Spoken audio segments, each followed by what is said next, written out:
What's your biggest weakness is one of those questions people love to ask in interviews, but we may not be quite as excited to answer it. So today I am going to show you the old school advice that just needs to go away on how to answer this question. Then I will show you the proper way to answer it, and I'll even give you a formula of how to answer it and some sample answers to make this one just a little bit easier than it probably seems right now. I'm Thompson, your career consultant, and it's time to get down to business.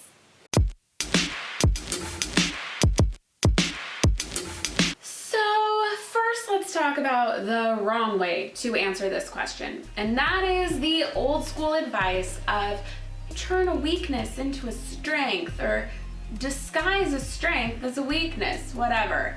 These are those answers like, oh, I'm just such a workaholic, I just have no idea how to do work-life balance. Basically saying like, yeah, I'll work for you all the time and I'll get all my work done.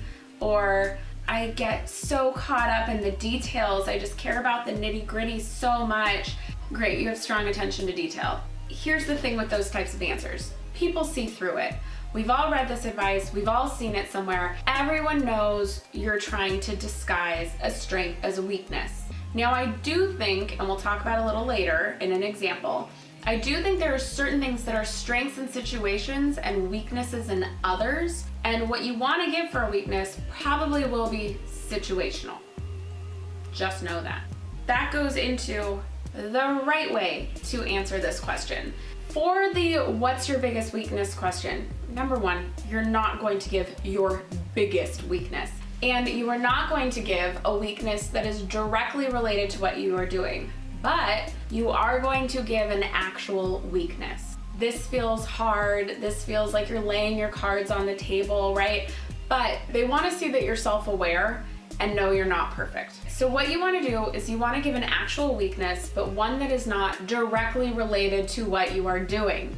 So for example, if you are in sales, you are not going to say, oh, my biggest weakness is that I'm kind of shy and I just have a real hard time approaching new people. That's not gonna work. That's the core of that job, is to go talk to new and different people. So it doesn't work for that. You have to think relative to your situation, what is something you're not great at, and then you're gonna talk about how you're working on it. So that is the formula, essentially. State your weakness, how it affects your work or your life in some way, and is a weakness in situations, and then don't forget, you're going to finish on how you're working on it right now. One of the best answers I ever heard for this was from a client who's actually an animator and worked at an animation studio. She was very soft-spoken. It wasn't surprising when she said, well, my weakness is that I'm very shy and highly introverted. Two things that are totally fine to be when you're an animator. It's a pretty independent job in most situations. You're off at your desk drawing by yourself. But she said, I realize this is a weakness because I'm not really connected at work. I don't know everyone as well as I could. So I decided that instead of eating lunch by myself, I would go up and sit with other animators for lunch each day. And from that, it's been great. I've met friends, I've learned new skills because I've heard more of their process and how they do things. And so it's really improved my animation as a result as well. And I'm going to continue trying to get out of my shell a little bit and meet new people. It's a great answer. It's not affecting the core of her work. She can still do her job, but she showed how life got just a little bit better by working on that weakness. My go-to answer is very situational. I am an external processor and I have an opinion on everything. In certain cases, that's great. Oh, I'll brainstorm like crazy. But my answer to this question is always, well, I'm an external processor, I'm very opinionated, and I don't mind sharing opinions because I like bouncing off people that way. However, I've realized it can look overbearing or a little too much when in every meeting when a question's asked, I'm the first to share my opinion.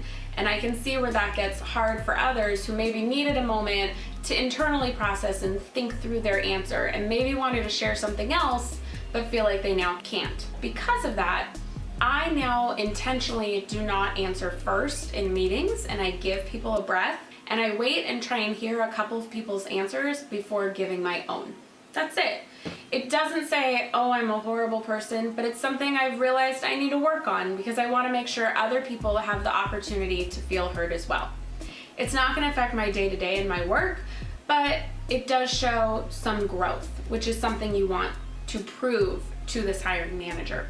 Okay, so to recap, answering the tell me your biggest weakness question, it takes a little practice, but it can be done. To answer it, don't share a strength disguised as a weakness, but instead share a weakness that's situational and will not affect the day-to-day work of your job if hired. And please don't forget to share how you've been working on it and the improvement that you've seen.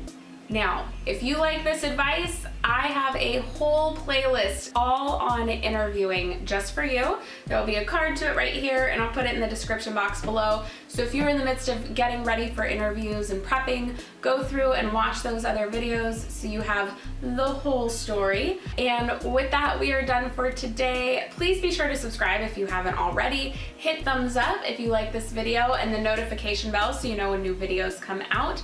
And share this with any of your friends who are also currently in the middle of the interview process. That's all for today. Thank you so much for watching, and I will see you in the next one.